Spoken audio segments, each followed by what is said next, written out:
welcome to Relish Books. Today I am talking about Of Mice and Men by John Steinbeck. This is one of the most well-known books in the world of all time. And I put off reading it for a long time because I actually already knew the story. I knew the basic plot and I knew the ending. And having known that, and I think the way that it was described to me, put me off of reading it for years. But it was the first pick for the new book club that some friends of mine are forming.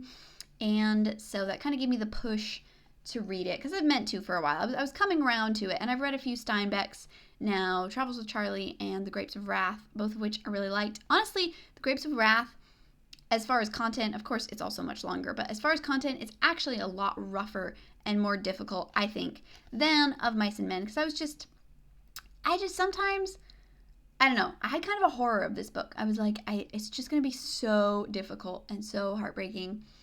And I'm going to try not to spoil too much if you don't know the story, but it wasn't that bad. It maybe just because I had that expectation and that fear, but it was actually not nearly as difficult a read as I thought it would be. That being said, it is still very dark. Steinbeck primarily wrote about Depression era stories. He wrote about these very lower working class, ordinary kind of people.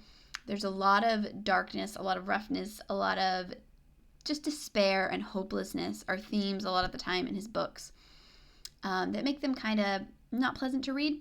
I finished this a couple days ago, and I was thinking, do I like it or not?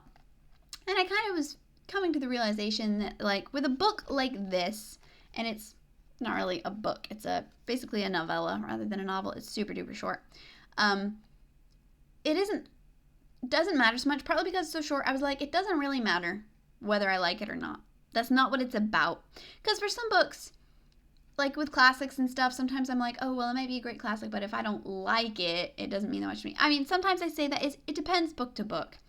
And with this one, I was really like, I can appreciate the merits of this book without having to worry about really whether I liked it or not, or what I really think about it, so to speak.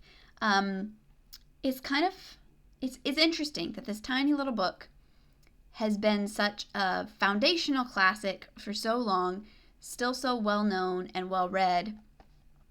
It has such influence, and you read it, and I was trying to think about why. Why is this such a classic, and do I think that it deserves to be? I'm not really gonna pronounce judgment on that, but there are a few reasons that I think that it stands out. One, I think it stands out because it is so short.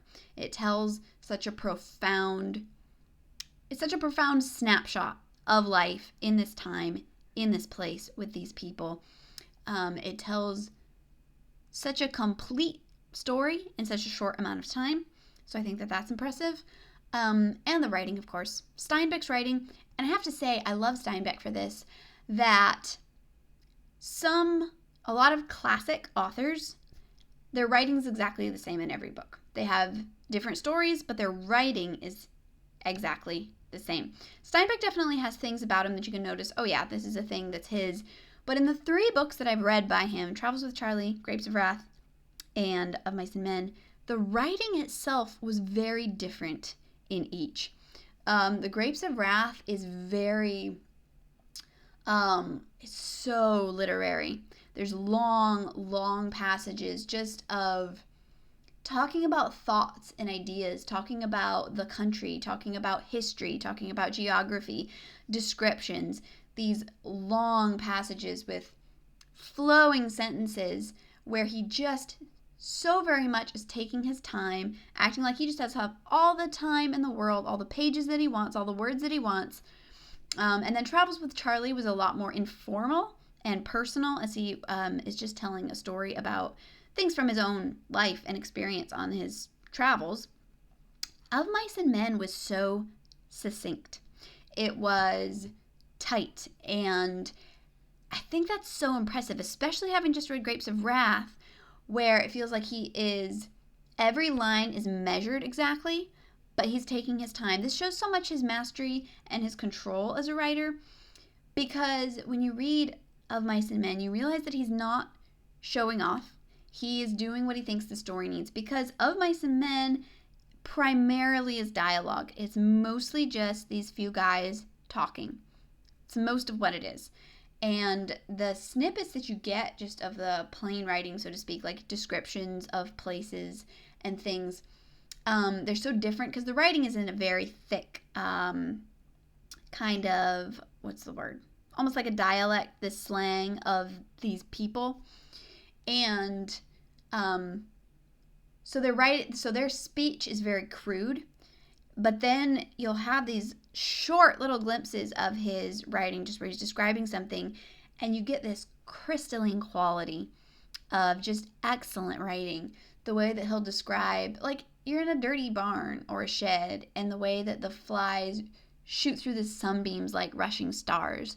You'll have these moments where you're like, oh yeah, his writing is gorgeous, but the story that he's telling is short, and he's not going to waste time just going wild with his writing. And I think that's impressive. So many authors do not have that kind of restraint. He restrains himself to what he wants to do with each story. So his writing, amazing. I deeply admire that.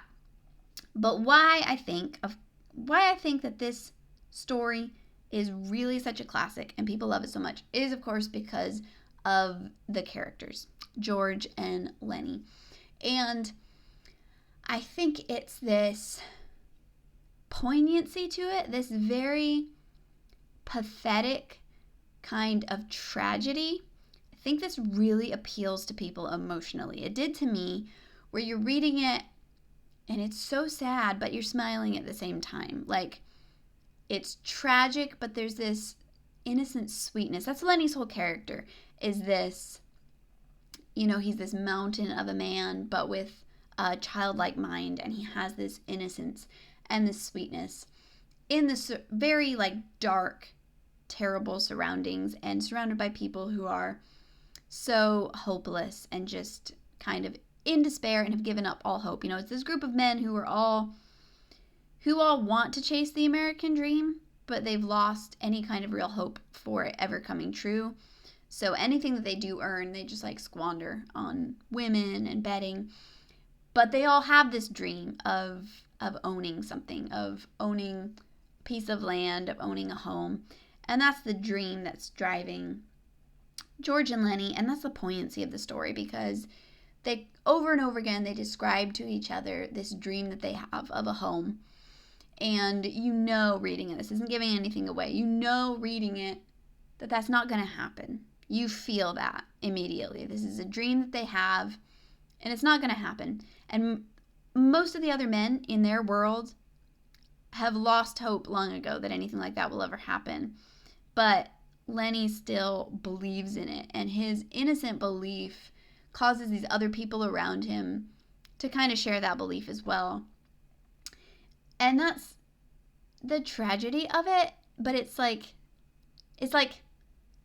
sweet and sad, like I said, but also just his whole personality. I think Steinbeck is just brilliant in understanding what's going to touch people's hearts, what's going to like get to you. And because it is in the little details in a character like this, it's those little things like his love of ketchup and his love of touching soft things, his obsession with mice and puppies. It's so sad, but it makes you like laugh a little bit, but it's also like almost wants to make you cry. And I think that just deeply appeals to people. They want things that kind of break their hearts in a sweet way like that. And Steinbeck clearly understands that. It's like he picks the most heartbreaking little touches. Obviously, Lenny's whole obsession with rabbits, and yeah, the little things about like food, those kind of things that just touch us. Just because we're human, and on our humanity, we understand that those little things are so important. You see lots of authors employing things like that, those little touches of like, special little like food things, those little comforts. Those are the things that really strike home, at least to me, and I think to other people. So I don't know, things like that. Again, the writing is just brilliant. The storytelling, the way that he clearly builds up to what's going to happen, even though I already knew what was going to happen in the end of the book, I think pretty early from the start. I don't know. I can't really tell since I did know. But I think even if you didn't know, you could kind of see coming what was going to happen. He did a really good job foreshadowing that. I don't think it's supposed to be a big secret. Some of the conversations that are had, you're like, okay, this is leading up to something. The recurring way that they tell their dream to each other, you know it's just leading up to the way that the story is going to end. But for all that you like know and see these foreshadowings, it is just as effective in the ending. So, not something that you want to read just for pleasure, just for like fun. It is, it's a hard little story, but there's a lot of sweetness in it too. So, those are my thoughts on Of Mice and Men. Yeah, when I talk about it being rough, there's also a lot of language, a lot of talk about, the guys going and doing stuff in these disreputable houses and things like that.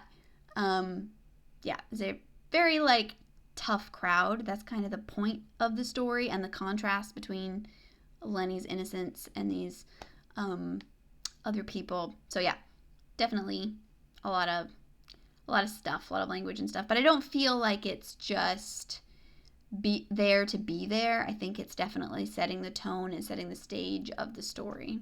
So yeah.